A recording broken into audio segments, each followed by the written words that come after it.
पुण्यात 2 दिवसापूर्वी भाजपच्या वरिष्ठ नेत्यांकडून मतदान करण्यात आलेलं होतं। विधानसभेसाठी अनेक इच्छुक उमेदवार आणि विद्यमान आमदारांच्या बाबतीत हे मतदान झालेलं होतं। पण आता खुद्द कोथरूड विधानसभेतील आमदार असलेले चंद्रकांतदादा पाटील आणि मंत्री असलेल्या चंद्रकांतदादांविरोधात माजी नगरसेवक असलेले अमोल बालोडकर यांनीच थेट आक्षेप घेतलेला आहे आणि चंद्रकांतदादांच्या कार्यपद्धतीवर जोरदार हल्लाबोल सुद्धा केलेला आहे।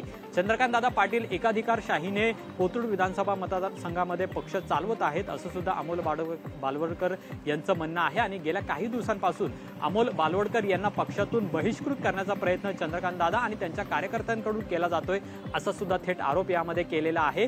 संपूर्णपणे चंद्रकांतदादांच्या कार्यशैलीवर आक्षेप घेत याबद्दलची तक्रार आहे ती देवेंद्र फडणवीस आणि प्रदेशाध्यक्ष चंद्रशेखर बावनकुळे यांच्याकडे सुद्धा करण्यात आलेली आहे। पण अद्याप सुद्धा याबाबतची कोणतीही दखल आहे ती पक्षाच्या नेतृत्वाकडून करण्यात आलेली नाही। अमोल बालोडकर हे कोथरूड विधानसभेतून विधानसभा लढण्यासाठी खरं तर इच्छुक आहेत, मात्र चंद्रकांतदादा त्या ठिकाणी त्यांची अडवणूक करतायत असं सुद्धा त्यांचं म्हणणं आहे आणि त्यामुळे आगामी विधानसभा निवडणुकीमध्ये भाजपने जर संधी दिली नाही तर सर्व पर्याय खुले आहेत असं सुद्धा आता अमोल बालोडकर म्हणतात आणि त्यामुळे कोणत्याही परिस्थितीमध्ये कोथरूड विधानसभा मतदारसंघातून लढणारच अशी भूमिका अमोल बालोडकर यांनी घेतल्यानंतर पक्ष नेतृत्व आता याबद्दलचा काय विचार करतं आणि काय भूमिका घेतं हे सुद्धा पाहणं महत्त्वाचं आहे। पण उघडपणे आता थेट पुण्यातील चंद्रकांतदादा पाटील यांच्या विरोधातच भाजपचे माजी नगरसेवक असलेले अमोल बालोडकर यांनी भूमिका घेतल्यामुळे भाजपमध्ये सुद्धा काही अलबेल नसल्याचं चित्र पाहायला मिळत आहे। कॅमेरामन योगेश केळापुरेसह अमोल धर्माधिकारी, लोकशाही मराठी, पुणे। आजपासून नवरात्र उत्सवाला प्रारंभ झालेला आहे आणि अशातच जिल्हा रुग्णालयामध्ये एक स्तुत्य उपक्रम जो आहे तो हाती घेण्यात आलेला आहे। डॉक्टर अशोक थोरात यांनी जिल्हा शल्यचिकित्सकाची पदं हाती घेतल्यानंतर त्यांनी आजपासून हा जो उपक्रम आहे तो राबवलेला आहे। नवरात्र उत्सवाच्या दरम्यान जी महिला एका मुलीला जन्म देईल त्याच मातेचा सन्मान जो आहे तो पुढील 9 दिवस जिल्हा रुग्णालयामध्ये राबवला जाणार आहे आणि याची सुरुवात जी आहे ती पहिल्याच दिवशी मोठ्या उत्साहात पाहायला मिळाली। आज ज्या काही महिला होत्या त्यांचा सन्मान जो आहे तो या ठिकाणी करण्यात आलेला आहे। सामाजिक संस्थांनी पुढाकार घेत ज्या महिला त्यांनी मुलींना जन्म दिलेला आहे त्यांचा सन्मान जो आहे तो साडी चोळी देऊन केल्याचं दिसून येत आहे। बीड जिल्हा रुग्णालयामध्ये जर पाहिलं तर या पुढील 9 दिवस या उपक्रमाचं आयोजन जे आहे ते केलं जाणार आहे आणि याच दरम्यान जर पाहिलं तर बीड जिल्हा हा स्त्री भ्रूण हत्येसाठी एकेकाळी गाजला होता, परंतु त्याच जिल्ह्यामध्ये आता ज्या मातेने एका मुलीला जन्म दिलेला आहे तिचा सन्मान होत आहे आणि त्यामुळे या उपक्रमाला स्तुत्य देखील म्हटलं जात आहे। विकास माने, लोकशाही मराठी, बीड। राज्यभरात शारदीय नवरात्रोत्सवाला मोठ्या दिमाखात प्रारंभ झाला आहे। 3.5 शक्तिपीठापैकी एक महत्त्वाचं पीठ म्हणून जगभर ओळख असणाऱ्या करवीर निवासिनी अंबाबाई देवीच्या शारदीय नवरात्रोत्सवाला देखील आज प्रारंभ झाला आहे। पहाटेपासूनच भाविकांनी अंबाबाई देवीचं दर्शन घेण्यासाठी गर्दी केल्याचं पाहायला मिळालं। मंदिर परिसराला संपूर्ण पोलिसांचा कडेकोट बंदोबस्त पाहायला मिळाला। आज सकाळी 8:45 वाजण्याच्या सुमारास अंबाबाई मंदिरात तोफेच्या सलामीनं घटस्थापना झाली। यावेळी पश्चिम महाराष्ट्र देवस्थान व्यवस्थापन समितीच्या वतीनं भाविकांना सुलभ आणि चांगलं दर्शन व्हावं यासाठी संपूर्ण जी व्यवस्था आहे ती चांगली करण्यात आल्याचं दिसून आलं। त्यासोबतच या संपूर्ण परिसरामध्ये कोणताही कायदा व सुव्यवस्थेचा प्रश्न निर्माण होऊ नये म्हणून पोलिसांसोबतच देवस्थान समितीच्या वतीनं 150पेक्षा अधिक CCTV कॅमेरे आहेत ते या ठिकाणी बसवले आहेत। पहाटेपासून महिलांनी अगदी रांगा लावून या ठिकाणी दर्शन घेतलेलं आहे आणि मंदिरात आरतीला देखील अनेक भाविकांनी आज हजेरी लावली। आज पहिली माळ असल्यानं पहिला पिवळा रंग असल्यानं महिलांनी देखील पिवळ्या साड्या परिधान करून या ठिकाणी आल्याचं आपल्याला पाहायला मिळालं। एकूणच घटस्थापनेचा पहिला दिवस आणि आज हजारो भाविक पहिल्याच दिवशी आल्यामुळं कोल्हापूर नगरी उजळून निघाल्याचं आपल्याला दिसून आलं।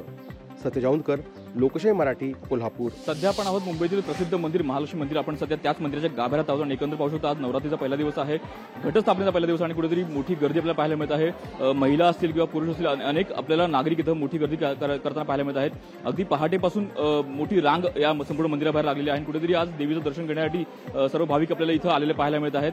अगदी जर तयारी पाहिली या संपूर्ण मंदिर प्रशासनाची तर कुठेतरी चोख तयारी आपल्याला पाहायला मिळत आहे आणि एकंदर पोलीस बंदोबस्त असेल किंवा अगदी त्यांचे स्वयंसेवक असतील अनेक स्वयंसेवक तैनात झालेले पाहायला मिळत आहेत। मंदिर प्रशासनाने एक वेगळी सोय केल्याचं पाहायला मिळतं, ते म्हणजे महालक्ष्मी रेल्वे स्थानकापासून महालक्ष्मी मंदिरापर्यंत जादा बसेस ज्या आहेत बेस्ट बसेस त्या आपल्याला सोडलेल्या पाहायला मिळतात आणि एकंदर संपूर्ण तयारी जी आहे अगदी कुठेतरी कोणत्याही अडचण या संपूर्ण भाविकांना होऊ नये अशा प्रकारे तयारी आपल्याला पाहायला मिळत आहे आणि एकंदर आज भाविकांची गर्दी जी आहे ती अगदी पुढचे 10 दिवस अगदी दसऱ्यापर्यंत गर्दी आपल्याला पाहायला मिळणार आणि कुठेतरी संपूर्ण तयारी असताना आज भाविकांसाठी अनेक कार्यक्रम देखील या संपूर्ण मंदिरात आपल्याला केलेले पाहायला मिळत आहेत। कॅमेरा विनीत पेंडेकरसह भूषण शिंदे, लोकशाही मराठी, मुंबई। पुण्यातील 2 अल्पवयीन चिमुरडीवर झालेल्या लैंगिक अत्याचार प्रकरणानंतर वंचित बहुजन आघाडीनं आक्रमक होत त्यांनी प्रतिक्रिया दिलेली आहे। ज्या गाडीमध्ये हा सगळा धक्कादायक प्रकार झाला त्या गाडीची तोडफोड वंचितच्या कार्यकर्त्यांनी केलेली आहे। पुण्यातील वानवडी पोलीस स्टेशनच्या पाठीमागे ही गाडी पार्क करण्यात आली होती आणि वंचितच्या कार्यकर्ते हे जे आहेत आक्रमक होत या गाडीची दगड आणि लाकडांनी तोडफोड केलेली आहे। बाळासाहेब आंबेडकर यांच्या नावानं वंचितच्या कार्यकर्त्यांनी घोषणा देत ही तोडफोड केलेली आहे। वंचितच्या 4 ते 5 कार्यकर्त्यांना पोलिसांनी ताब्यात घेतला असून त्यांच्यावरती पुढील कायदेशीर प्रक्रिया पोलीस करताना दिसत आहेत। लोकशाहीसाठी मी चंद्रशेखर भांगे, पुणे। मनसे अध्यक्ष राज ठाकरे हे 2 दिवस नाशिक दौऱ्यावर येत आहे। 5 आणि 6 तारखेला त्यांचा हा दौरा असणार आहे। एकूणच आगामी विधानसभा निवडणुकीच्या पार्श्वभूमीवर राज ठाकरे हे पदाधिकाऱ्यांसोबत संवाद साधणार आहे। तर उत्तर महाराष्ट्रातील जवळपास 47 जागांची जी चाचपणी आहे ती राज ठाकरे यांच्या नेतृत्वाखाली केली जाणार आहे। यामध्ये नाशिकच्या काही जागा असतील, धुळ्याच्या, नंदुरबारच्या आणि मुख्यतः नगरच्या काही जागा आहे। एकेकाळी नाशिक हा मनसेचा बालेकिल्ला म्हणून ओळखला जायचा, कारण या शहराने त्यांना 3 आमदार आणि 40 नगरसेवक दिलेले होते। महापालिकेत मनसेची सत्ता होती आणि याच सगळ्या पार्श्वभूमीवर कुठेतरी मनसेची सत्ता असताना मात्र आता मनसेची नाशिक मधली स्थिती फारशी चांगली नाही आणि पक्षाचा अंतर्गत गटबाजीचा मोठा देखील फटका बसतोय। आणि या सगळ्या पदाधिकाऱ्यांची उणे जाणून घेण्यासाठी राज ठाकरे हे नाशिकमध्ये येणार आहे आणि एकूणच पदाधिकाऱ्यांसोबत संवाद साधून आगामी विधानसभा निवडणुकीच्या पार्श्वभूमीवर ते मैदानात उतरण्याची शक्यता हे नाकारता येत नाही। महेश महाले, लोकशाही मराठी, नाशिक। भाद्रपद पितृपक्ष संपून आजपासून शारदीय नवरात्र उत्सवाला सुरुवात होत आहे। नवरात्र उत्सव अर्थात देवी दुर्गा मातेच्या सन्मानार्थ साजरा केला जाणारा हा हिंदू सण असून आज रोजी घटस्थापना होत आहे। नवरात्री उत्सवाच्या स्वागतासाठी बाजारपेठ सजला असल्याचं पाहायला मिळालं। धार्मिक मान्यतेनुसार वर्षभरात 4 वेळा नवरात्र उत्सव साजरा केला जातो। त्यानुसार 2 वेळा गुप्त नवरात्र तर 1 चैत्र नवरात्र आणि दुसरी शारदीय नवरात्री, या 4ही नवरात्रांमध्ये शारदीय नवरात्रीचे विशेष महत्त्व आहे।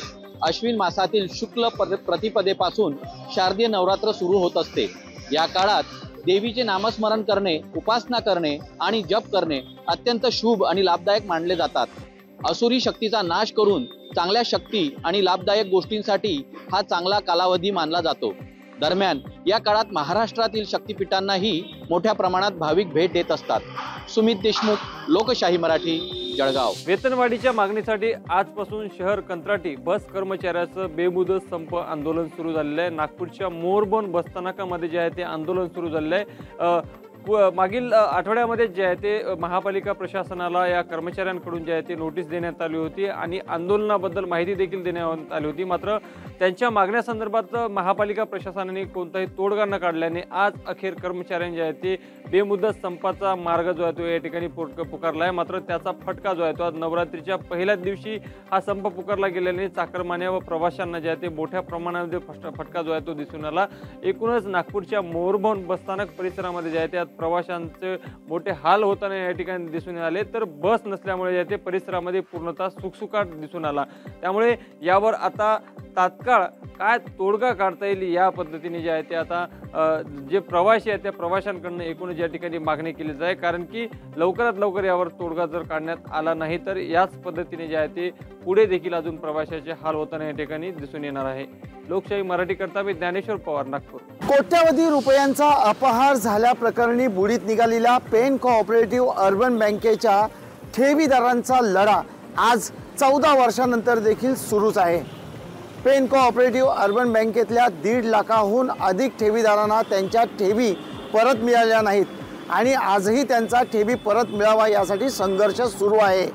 कर्जत येथल्या टिळक चौकात मागील 3 दिवसांपासून ज्येष्ठ नागरिक, त्याचबरोबर ठेवीदार आणि पोलीस मित्र संघटना यांच्या वतीने 3 दिवसांचं ठिय्या आंदोलन करण्यात आलं। मात्र शासनाने कोणतीही दखल न घेतल्यामुळे आजपासून या सर्वांनी 3 दिवसाचं लाक्षणिक उपोषण सुरू केलेलं आहे। यानंतर देखील शासनाने याकडे लक्ष दिलं नाही तर आमरण उपोषणावर ठाम असल्याचा निर्धार या संतप्त ठेवीदाराने केलेला आहे। बँकेचा परवाना रिझर्व्ह बँकेने परत करावा अशी मागणी देखील या आंदोलनकर्त्याची आहे। मात्र आजही पेन कोऑपरेटिव्ह अर्बन बँकेची कोणत्याही मालमत्तेवरती टाच आलेली नाही। याशिवाय 1.5 लाखाहून अधिक ठेवीदारांच्या रकमा देखील परत दिल्या नाहीत। त्यामुळे एकूणच या आंदोलनाची दखल आता राज्य सरकार आणि सहकार खाते घेते की नाही हे पाहणं देखील तितकंच महत्त्वाचं राहणार आहे। व्हिडिओ जर्नलिस्ट ओम गोरेगावकरसह भारत गोरेगावकर, लोकशाही मराठी, रायगड। MIMचे प्रदेशाध्यक्ष इम्तियाज जलील यांनी नितेश राणे आणि महंत रामगिरी स्वामी यांच्यावर कारवाई करण्यात यावी ही मागणी घेऊन छत्रपती संभाजीनगर ते मुंबई अशी तिरंगा रॅली काढलेली होती। मात्र मुंबईकडे जात असताना मोठ्या संख्येमध्ये वाहनं देखील घेऊन गेले आणि ज्या ज्या ठिकाणी छत्रपती संभाजीनगर असे बोर्ड त्यांना आढळले किंवा किलोमीटरचे दगड आढळले तर त्या दगडांवरील छत्रपती संभाजीनगर हे नाव विद्रुपीकरण करण्याचं काम या काही कार्यकर्त्यांनी केलं आणि त्यासोबतच काही ठिकाणी नावाला काळं देखील फासलं। या प्रकरणी पुण्यामध्ये इम्तियाज जलील यांच्यासह त्यांच्या कार्यकर्त्यांवर गुन्हा दाखल करण्यात आलेला आहे आणि अशामध्ये छत्रपती संभाजीनगरमध्ये धर्मवीर छत्रपती संभाजी महाराज शौर्य प्रतिष्ठानच्या वतीनं देखील आता एक मागणी करण्यात आलेली आहे, ती म्हणजे इम्तियाज जलील यांना अटक करण्यात यावी आणि त्यासोबतच ते ज्यांना मानतात म्हणजे औरंगजेब यांना मानतात तर त्यांच्या कबरीला सुद्धा ताळेबंद करण्यात यावा अशी मागणी जी आहे ती करण्यात आलेली आहे। त्यामुळे पुन्हा एकदा कबरीचा वाद आता सुरू झालेला आहे आणि प्रामुख्याने जर पाहिलं तर आता हा वाद आणखी चिघळण्याची शक्यता वर्तवली जाते, कारण औरंगजेबाच्या कबरीचा ताळेबंद करावा अन्यथा आम्ही गनिमी काव्यानं आंदोलन करू असा इशारा या ठिकाणी छत्रपती धर्मवीर संभाजी महाराज शौर्य प्रतिष्ठानने दिलेला आहे। त्यामुळं आता अधिक तीव्र स्वरूपाची लढाई या ठिकाणी बनण्याचं पाहायला मिळतंय आणि प्रामुख्याने या ठिकाणी मोठा इशारा देण्यात आला आहे। सचिन बडे, लोकशाही मराठी, छत्रपती संभाजीनगर।